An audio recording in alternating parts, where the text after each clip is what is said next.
हाय friends, अस्सलाम वालेकुम and welcome back to my channel. तो फ्रेंड्स, मैं हूँ भरूच में और आज मैं आप लोगों के साथ भरूच का एक व्लॉग शेयर करती हूँ जहाँ पर हम लोग सारे भाई बहन बाहर जाते हैं। तो पहले तो हम लोग लंच वगैरह से फारिग हो जाते हैं और बाद में हम लोग दोपहर 3 बजे निकलते हैं घर से, क्योंकि हम लोग जल्दी निकलेंगे तो ही रात को जल्दी आ जाएंगे। और मैं रहने वाली हूँ सिर्फ 2 दिन और इसके अंदर मुझे बहुत सारी चीज़ें करनी है। तो सबसे पहले तो मेरे हस्बैंड ने बोला कि हम लोग कबीरवट जाते हैं, तो हम लोगों ने बोला ठीक है कबीरवट जाते हैं। तो पहले तो हमें रेलवे फाटक ने रोक लिया और ये है बहुत ही पॉपुलर दारुल उलूम भरूच कंठारिया।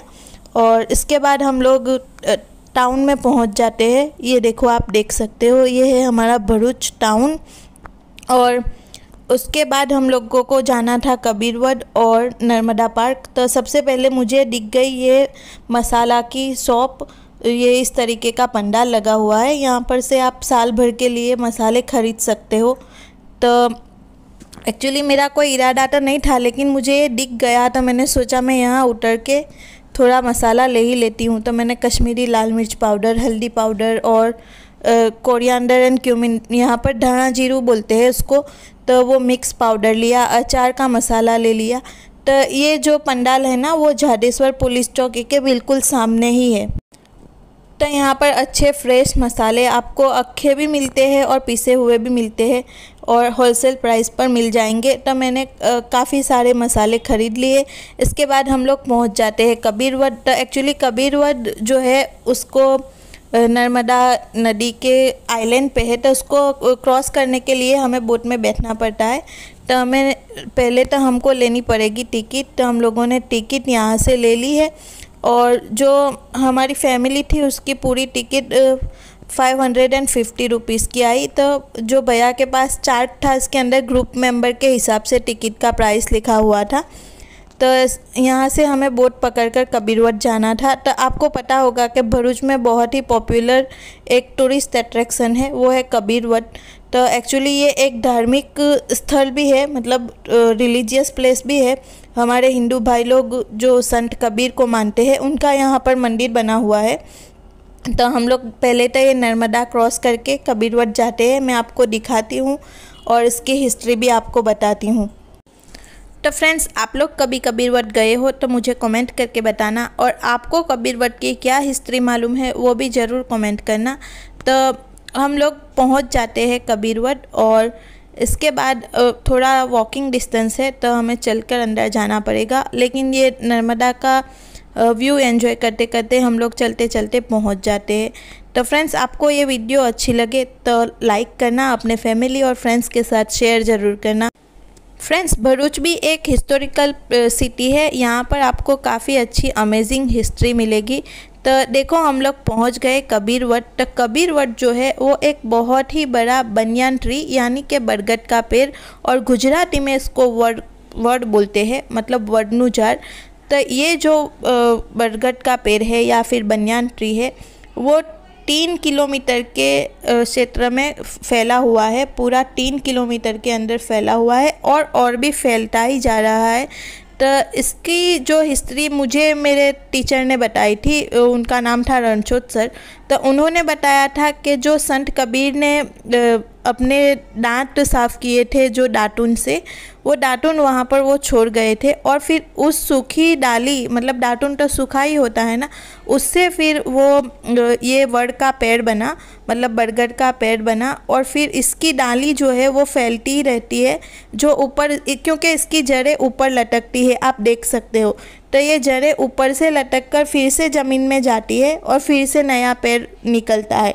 इस तरीके से ये पूरे 3 किलोमीटर में फैला हुआ है, आप देख सकते हो। मैं आपको अंदर और दिखाती हूँ। और यहाँ पर थे बहुत सारे बंदर, तो बच्चों ने बंदर को खाना भी खिलाया है, वो आगे आप देखोगे व्लॉग के अंदर। तो आपको जो कबीरवट की हिस्ट्री मालूम है वो मुझे कमेंट करके बताना, क्योंकि मुझे मेरे टीचर ने बताया था और वो बहुत अच्छे टीचर थे। हमको हिंदी और पीटी और ड्राइंग कराते थे। तो फ्रेंड्स, यहाँ पर इतना घना जंगल की तरह बना हुआ है कि यहाँ पर धूप बिल्कुल भी नहीं आती है, आप देख सकते हो।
तो बस इस तरीके से बंदर के साथ मस्ती करके, और हम लोगों ने वहाँ पर बहुत सारी खाने पीने की चीज़ भी मिल रही थी, लेकिन हम लोगों ने वहाँ से कुछ नहीं खाया। हम लोगों ने वहाँ से सिर्फ चाय पी और फिर हम लोग निकल गए, क्योंकि 6 बजने को आए थे और हम लोग को जाना था नर्मदा पार्क। एक्चुअली बच्चों को वहाँ पर घूमना था, क्योंकि लास्ट टाइम हम जब गए थे तब वहाँ पर बहुत अच्छा सब कुछ था, तो हम लोगों को लगा कि वही हिसाब से होगा। तो फिर हम लोग रिटर्न हो रहे हैं, तो देखो सनसेट हो रहा है और कितना अच्छा व्यू आ रहा है पानी के अंदर जब बोट चल रही थी। तो और जब सूरज डूब रहा होता है तो पानी के अंदर वो बहुत अच्छा सीन लगता है, आप सबको मालूम ही है। तो बस अब हम लोग यहाँ से चले जाएंगे नर्मदा पार्क। तो चलो देखते हैं कि नर्मदा पार्क कैसा है। तो आप भी देख लीजिए थोड़े नज़ारे, बहुत अच्छा लगता है जब आप ये सारी चीज़ें बहुत टाइम के बाद देखते हो। तो आई होप आपको ये वीडियो अच्छा लग रहा हो। तो हम लोग पहुंच गए हैं नर्मदा पार्क। तो सबसे पहले तो जो प्रॉब्लम होती है कि आपको गाड़ी पार्क करने की, तो यहाँ गुजरात में तो पार्किंग का कोई प्रॉब्लम नहीं होता है, आपको पार्किंग मिल ही जाती है। तो हम लोगों ने गाड़ी पार्क की और सबसे पहले हम लोगों ने वहाँ पर नाश्ता किया, क्योंकि भूख तो लगी हुई थी। और हम लोग अंदर जाते हैं तो 7 बज जाते हैं, तो 8 बजे पार्क बंद हो जाता है। लेकिन अंदर जाने के बाद वहाँ पर कोई भी राइड्स नहीं थी, जो लास्ट टाइम हम लोगों ने एंजॉय किया था बच्चों ने, और वो लॉकडाउन से पहले गए थे हम लोग। तो इसके लिए मतलब बच्चों को मज़ा तो आया, लेकिन वो सब राइड्स में बैठने को नहीं मिला।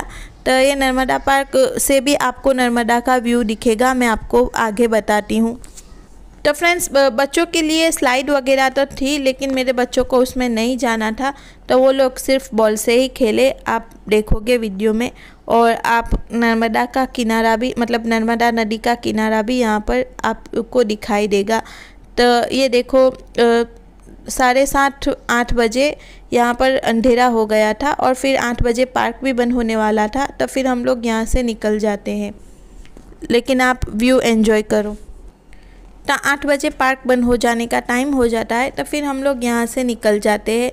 तो आपको ये जो व्यू है ये नर्मदा पार्क से ही है, वहाँ से केबल ब्रिज जाता है और ये नर्मदा नदी ही है, लेकिन अंधेरे में आपको दिख नहीं रही होगी। तो हम लोग जब यहाँ से निकलते हैं तो हमें बहुत ट्रैफिक मिलता है, बहुत ही ज़्यादा ट्रैफिक मिलता है, और हमें जाने में हो जाती है देर घर पे। तो हम लोग बाहर से ही खाना खाकर जाते हैं। तो हम लोग आ गए हैं असल अहमदाबादी तवा फ्राई पर, जो मनुबर रोड पर है। तो वहाँ से हम लोगों ने ऑर्डर किया लॉलीपॉप, फिर ये कोई तो भुना राइस थे, फिर इसके बाद मटका चिकन और कोई हॉटपॉट राइस, पता नहीं क्या क्या ऑर्डर किया था। और हम लोग डिनर करके सीधा घर आके सो गए थे थक के। और फिर दूसरे दिन में मैं क्या करती हूँ मैं आप लोगों के साथ इंशाल्लाह ज़रूर शेयर करूँगी। दुआओं में ज़रूर याद रखना। So that's it for today. Thank you. अल्लाह हाफिज़।